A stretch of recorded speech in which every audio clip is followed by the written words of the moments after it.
Assalamualaikum warahmatullahi wabarakatuh.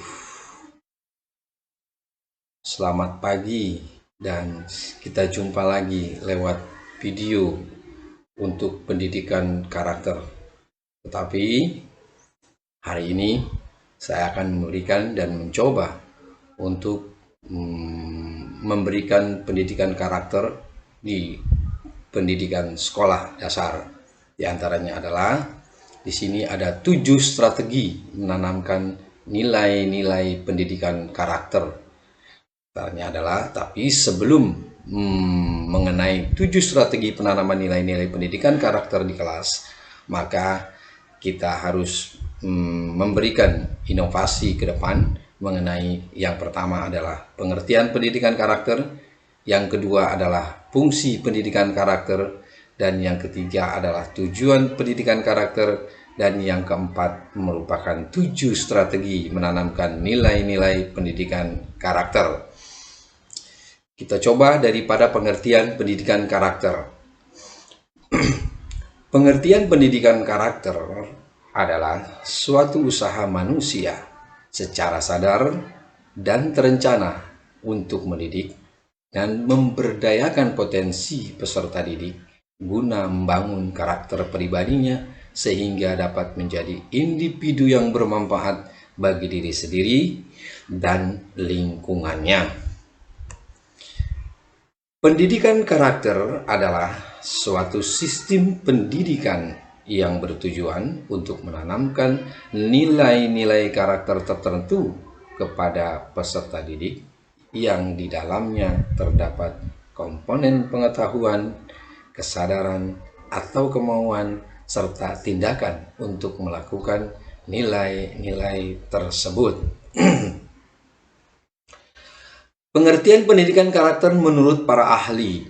Yang pertama adalah dari T. Ramli yang mengatakan adalah pengertian pendidikan karakter adalah pendidikan yang mengedepankan esensi dan makna terhadap moral dan akhlak sehingga hal tersebut akan mampu membentuk pribadi peserta didik yang baik.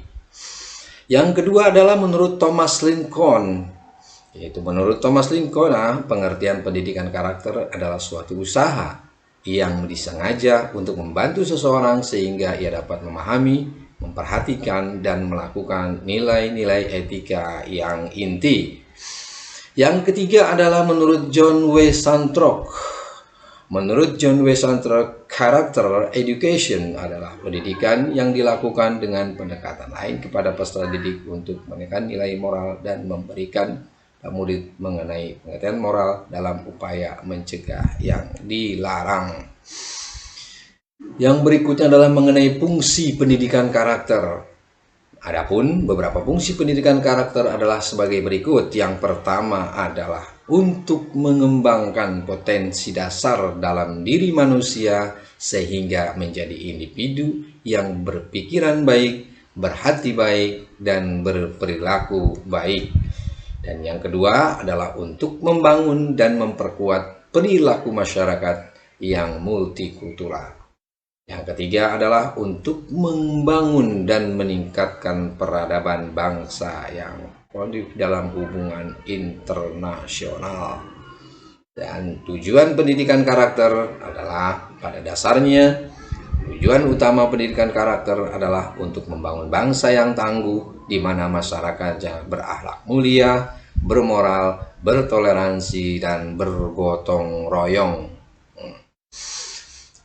7 strategi menanamkan nilai-nilai pendidikan karakter di kelas. Berikut ini merupakan 7 strategi menanamkan nilai-nilai pendidikan karakter dalam pembelajaran di kelas. Di antaranya yaitu 1.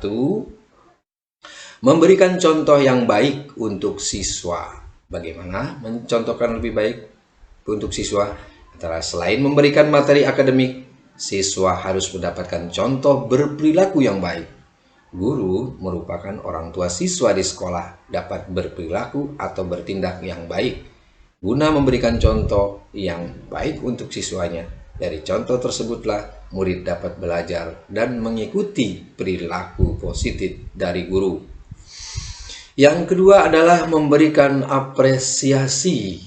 Guru bukan hanya memberikan apresiasi pada pencapaian akademik saja, melainkan memberikan apresiasi kepada murid yang berperilaku baik, jujur, dan saling membantu.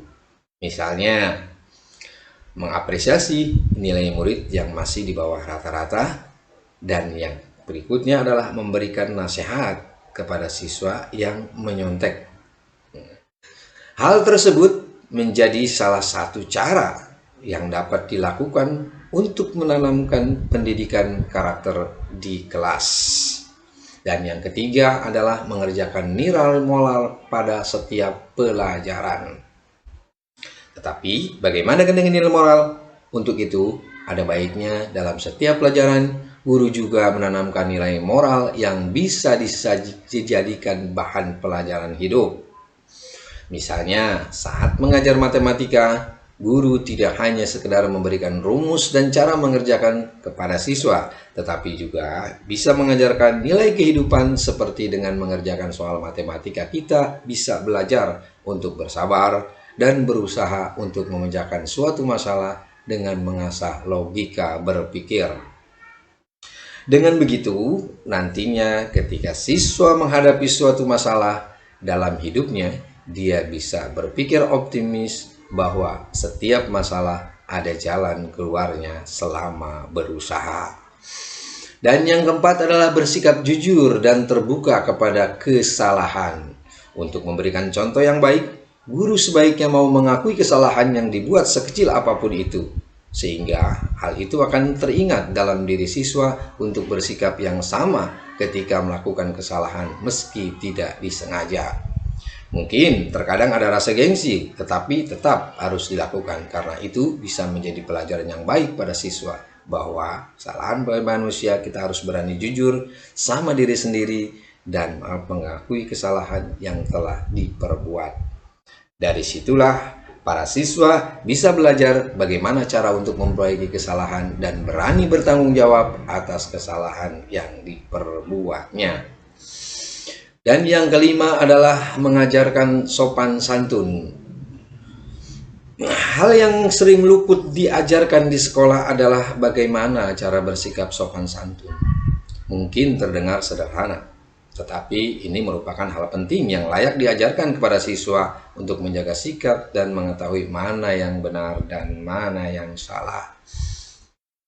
Tidak jarang guru menemui siswa yang bersikap tidak sopan hanya karena mereka tidak tahu bagaimana cara bersikap yang baik dan benar, atau malah selama ini mereka mencontoh sikap negatif orang yang di sekitarnya sehingga mereka menganggap itu sebagai hal yang lumrah.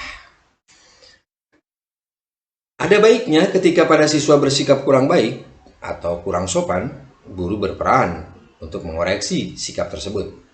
Jangan memarahi, tetapi cukup mengingatkan saja bahwa sikapnya itu kurang baik dan berikan alternatif tindakan yang lain yang lebih positif guna pendekatan yang halus namun mengena. Dan yang keenam adalah memberikan kesempatan siswa belajar menjadi pemimpin. Di sini adalah saat ini punya karakter seorang pemimpin merupakan hal yang krusial untuk dimiliki. Menyadari hal ini, ada baiknya guru juga bisa membantu siswa untuk melatih jiwa kepemimpinan mereka. Cara sederhananya bisa dengan membuat tugas kelompok dan memastikan setiap anggota mempunyai kesempatan sebagai ketua kelompok. Jadi, tidak hanya siswa itu saja yang jadi ketua kelompok, tetapi semua bisa belajar jadi pemimpin. Setelah melakukan aktivitas ini, guru bisa mengevaluasi hal positif yang bisa jadi pembelajaran siswa untuk memimpin lebih baik lagi. Berilah masukan yang mempunyai motivasi bagi siswa yang merasa kurang percaya diri, bisa semangat untuk terus belajar lebih baik. Dan yang ketujuh adalah berbagi pengalaman inspiratif. Tidak ada salahnya sesekali kita sebagai guru menceritakan pengalaman personal yang dimiliki guru untuk dibagikan kepada para siswa. Tidak harus cerita dengan yang hebat, untuk menginspirasi. Sekecil apapun pengalaman yang diceritakan tetap bisa menjadi pembelajaran yang berguna untuk para siswa. Dengan berbagai pengalaman, siswa jadi terinspirasi dan dapat belajar dari pengalaman guru, sehingga mereka tidak menjadi generasi yang minder, namun generasi yang tetap melakukan kebaikan meskipun itu dinilai kecil. Karena yang terpenting adalah karakter keberanian itulah yang perlu ditanamkan guru kepada siswa. Itulah hal-hal yang sederhana yang bisa saya lakukan sebagai guru dalam membangun karakter pada siswa dengan cara yang sederhana ini. Diharapkan bisa mendidik siswa tidak hanya pada kemampuan akademis saja, tetapi juga pribadi yang positif, yang berkarakter Indonesia. Hanya itu saja yang perlu saya sampaikan. Saya ucapkan terima kasih. Assalamualaikum warahmatullahi wabarakatuh.